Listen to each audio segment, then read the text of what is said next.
Bismillahirrahmanirrahim. Alhamdulillah. Wassalatu wassalamu ala rasulillah wa ala alihi wa ashabihi wa man wala. Bapak-bapak, ibu-ibu, saudara-saudara sekalian, Assalamualaikum warahmatullahi wabarakatuh.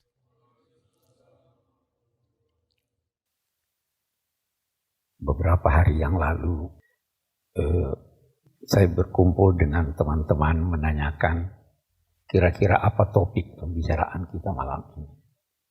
Memang sulit menghidangkan sesuatu, apalagi buat orang 3 ke atas. Itu sulit menghidangkan yang memuaskan ketiganya, apalagi kalau puluhan orang. Sama dengan ibu-ibu, kalau mau masak tiap hari, paling dia tanya suaminya mau makan apa. Tapi sebagian juga sudah bosan tanya suami, dia siapkan saja apa adanya. Ada beberapa usul,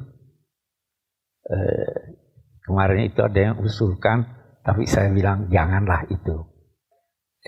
Kedudukan janji dalam agama. Nanti berembet-rembet janji politik, janji kampanye, jangan deh. Ada lagi yang usulkan apa itu? Ada ya. Mengusulkan kita bicara secara umum tentang agama. Saya kebetulan ada buku baru, namanya Islam yang saya anut. Nah, itu begini, Islam lahir di Makkah. Ketika itu umumnya yang diajarkan adalah akidah, kepercayaan. Kemudian berkembang ke Madinah. Di sana diajarkan pada umumnya hukum-hukum syariat. Setelah Rasul wafat, Islam berkembang sampai ke daerah-daerah yang tidak berbahasa Arab. Kalau Yaman bahasa Arab masih. Ke Mesir tidak berbahasa Arab.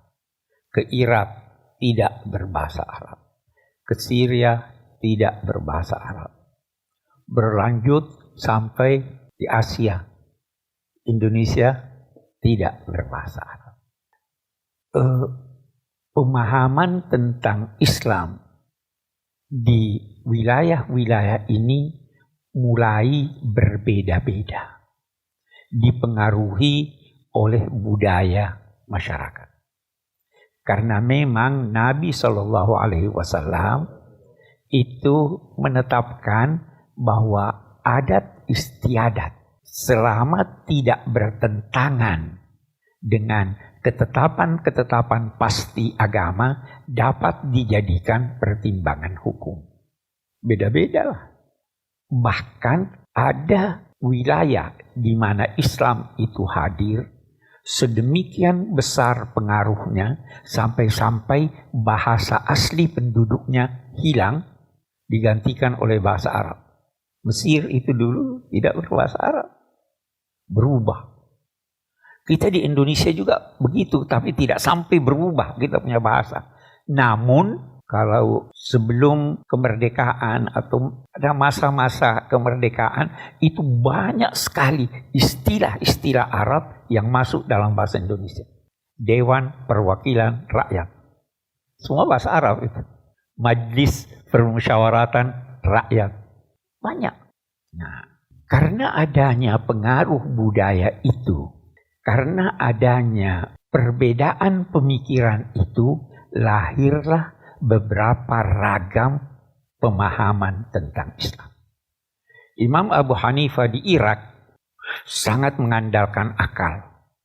Karena beliau jauh dari sumber hadis. Terkadang ada hadis dia tidak tahu.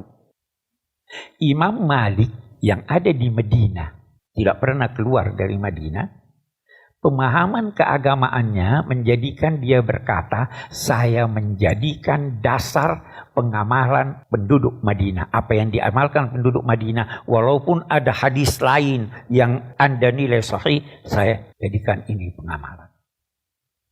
Beda-beda kan? Datang lagi perbedaan. Nabi tidak menentukan sesuatu ketetapan atau petunjuk. itu terlukis ada seorang yang diutus Nabi ke Yaman, Mu'adz bin Jabal. Nabi bertanya kepadanya, kamu kalau sampai di Yaman, saya kan jauh, kamu mau menetapkan hukum atas dasar apa? Beliau berkata, saya cari dari Al-Quran. Kalau kamu tidak temukan di Al-Quran, bagaimana? Saya cari dari sunnah. Kalau tidak temukan, mana? Saya gunakan pikiran saya. Ajtahidu bira'yi. Maka Rasul gembira sambil berkata, Alhamdulillahilladzi waffaqa Rasulillah ila ma yuhibbu Rasulullah. Segala puji bagi Allah yang telah memberikan bimbingan kepada utusan-utusan Allah. Mu'adz itu utusan Rasul, utusan-utusan Allah menuju apa yang disukai, disetujui oleh Rasulullah.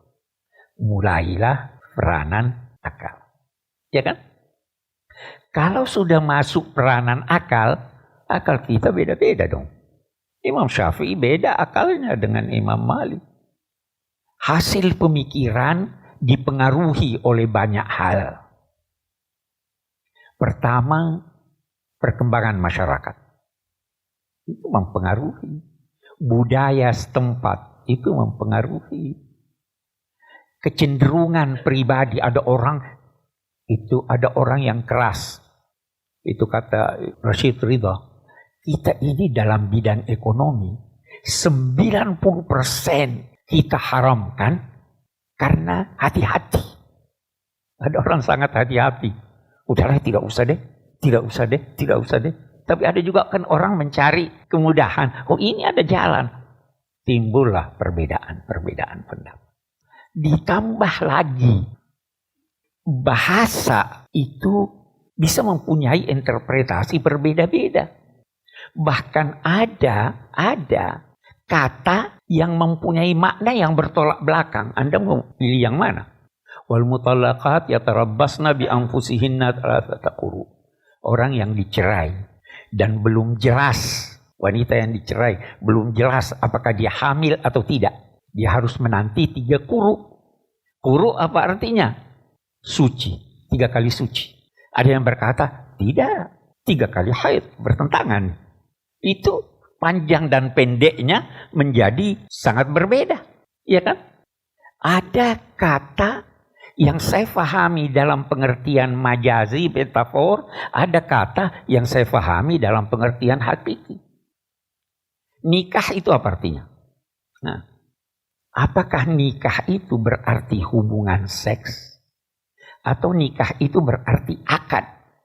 Nah, ketika kita baca firman Allah, wala tankihu ma nakaha aba'ukum minan nisa. Janganlah menikahi wanita-wanita yang dinikahi oleh bapakmu. Nah, apa artinya? Seorang bapak nakal berhubungan seks tanpa akad dengan seseorang. Boleh enggak anaknya kawin sama wanita yang sudah dihubungi oleh bapaknya? Nah, sudah beda pendapat. Ada yang berkata tidak boleh karena dia sudah hubungan seks. Ada Imam Syafi'i berkata tidak, itu boleh karena dia belum ada akad nikah. Ini contoh yang mengakibatkan perbedaan pendapat. Ya kan? Nah, banyak sekali faktor. Kalau orang belajar dan tahu ini, dia akan sangat toleran. Dia gak punya dalil kok. Anda yang tidak setuju Salafi, ada dalilnya itu. Ada dalilnya juga. Anda yang tidak setuju Syiah, ada dalilnya juga itu. Sehingga lahir berbagai mazhab. Paling sedikit ada 8 mazhab yang diakui oleh ulama-ulama Ahlus Sunnah wal Jamaah. Itu belum lagi pendapat-pendapat pribadi. Saya teringat dulu almarhum kita punya kiai besar Profesor Ibrahim Hussein di Majlis Ulama nih. Kita bahas ini bagaimana, ini yang mana kita pilih. Dia bilang kita pilih yang paling sesuai dengan masyarakat kita. Yang paling sesuai. Tidak harus Syafi'i. Tidak harus yang 8 itu. Kalau ada pendapat ulama lain yang juga ini, tapi murid-muridnya tidak ada lagi yang menyebarkannya, tapi ada buku-bukunya dan itu kita anggap baik, kita pilih. Iya kan? Nah, belakangan ini lantas berkata, oh enggak lah, cuma ini Anda salah, ini salah. Semua pendapat yang dikemukakan oleh ulama-ulama yang berwenang, saya tambah ini, yang berwenang, yang memenuhi syarat untuk berijtihad, semua pendapatnya bisa salah dan bisa benar.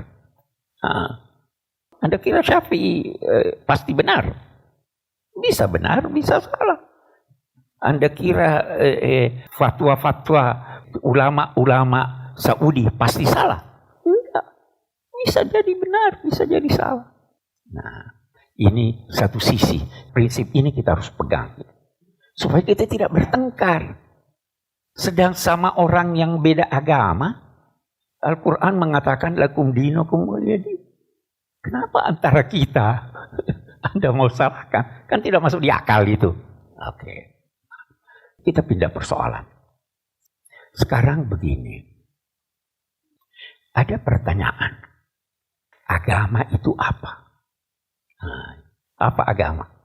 Setiap orang yang beragama bisa menjawab. Tetapi kalau ahli, susah sekali menjawab. Kenapa setiap orang yang beragama? Orang yang beragama itu tulus, dia hubungan dengan hatinya.